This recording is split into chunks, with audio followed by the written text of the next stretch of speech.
Hello మాస్టారు. Welcome to Vizag working homes kitchen. ఈరోజు మన ఛానల్‌లో బాగా ట్రెండింగ్ అయితున్న ఎఫా చికెన్ అయితే నేను చేయబోతున్నానండి.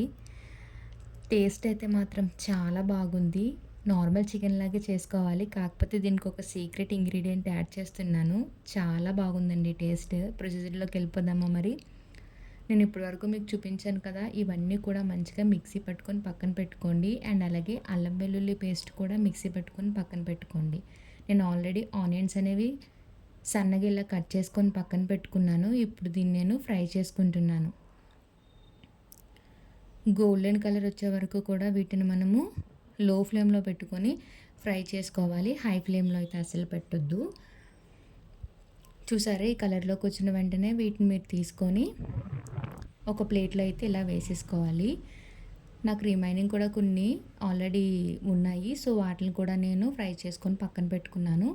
ఇప్పుడు నేను ఒక ప్లేట్ తీసుకొని చికెన్ మ్యాగ్నేట్ చేయడానికి రెడీ అయిపోయాను. ఒక 2 స్పూన్స్‌కి నేనైతే కారం యాడ్ చేసుకున్నాను. నాకు తగినంత సాల్ట్ అయితే యాడ్ చేసుకున్నాను. ఒక 2 టేబుల్ స్పూన్‌కి నేను ఆల్రెడీ టమోటా పేస్ట్ పక్కన పెట్టుకున్నాను. టమోటా పేస్ట్ అయితే వేసుకున్నాను. 2 టేబుల్ స్పూన్స్ అల్లం వెల్లుల్లి వేశాను. ఒక వైట్ పేస్ట్ యాడ్ చేశాను కదా! ఆ పేస్ట్ ఇందాక మీకు జీడిపప్పు ఇవన్నీ చూపించాను కదా! ఆ పేస్ట్ అది. కొంచెం ఒక కప్పుకి పెరుగు కూడా యాడ్ చేసుకొని, నేను ఆల్రెడీ హోమ్‌మేడ్ మసాలా పౌడర్ అనేది ప్రిపేర్ చేసుకున్నాను. ఈ మసాలా పౌడర్ అనేది వేసి ఇందాక ఆనియన్స్ ఫ్రై చేశాను కదా! ఈ ఫ్రై చేసిన ఆనియన్స్ వేసుకొని మంచిగా మిక్స్ చేసుకొని, ఇలా ఒక 2 మినిట్స్ పాటు పక్కన పెట్టుకున్నాను. ఇప్పుడు చికెన్ పీసెస్ ఉన్నాయి కదా! ఇవన్నీ కూడా ఏదైతే మనం ఇప్పటి వరకు ప్రిపేర్ చేసామో దాంట్లో ఈ చికెన్ అనేది మంచిగా వేసుకొని ఒక 15 మినిట్స్ పాటు పక్కన పెట్టుకోవాలి. పక్కన పెట్టే ముందు కొంచెం కొత్తిమీర వేసి ఒక్కసారి కలిపేసేయండి. ఒక లెమన్ అయితే నేను దీని మీద పిండుకున్నాను. టేస్ట్ అయితే బాగుంటుందని. ప్రతి ముక్కకి పట్టుకునేలాగా మంచిగా ఈ పేస్ట్‌ని కలుపుకొని పక్కన పెట్టుకోండి. ఇప్పుడు మిక్సీ జార్‌లోకి బాయిల్ చేసిన ఎగ్ వైట్ లేయర్ ఉంటది కదా! ఈ వైట్ లేయర్ మాత్రమే తీసుకోండి. అండ్ అలాగే కొంచెం గార్లిక్ వేసుకున్నాను. నేను యాడ్ చేశాను కదా! ఇప్పుడు ఇది చీజ్. సో, చీజ్ కూడా యాడ్ చేసుకున్నాను. ఇప్పుడు అమూల్ క్రీమ్ ఉంది కదా! ఫ్రెష్ క్రీమ్ దాన్ని కూడా కొంచెం యాడ్ చేసుకుంటున్నాను. అసలు ఈ ఈఫా చికెన్‌కి మెయిన్ హీరో ఈ క్రీమే.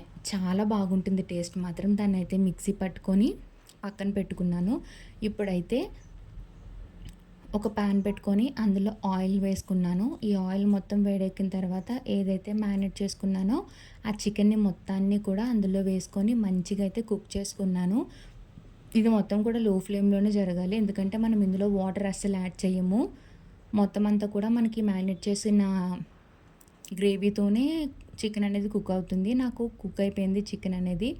కొంచెం ఆయిల్ వచ్చింది కదా! ఇలా ఆయిల్ వచ్చిన తర్వాత నేనేం చేస్తున్నానంటే ఇందాక ఏదైతే పేస్ట్ తయారు చేశానో దాన్ని అలా దీని మీద మొత్తం కూడా స్ప్రెడ్ చేసుకోవాలి.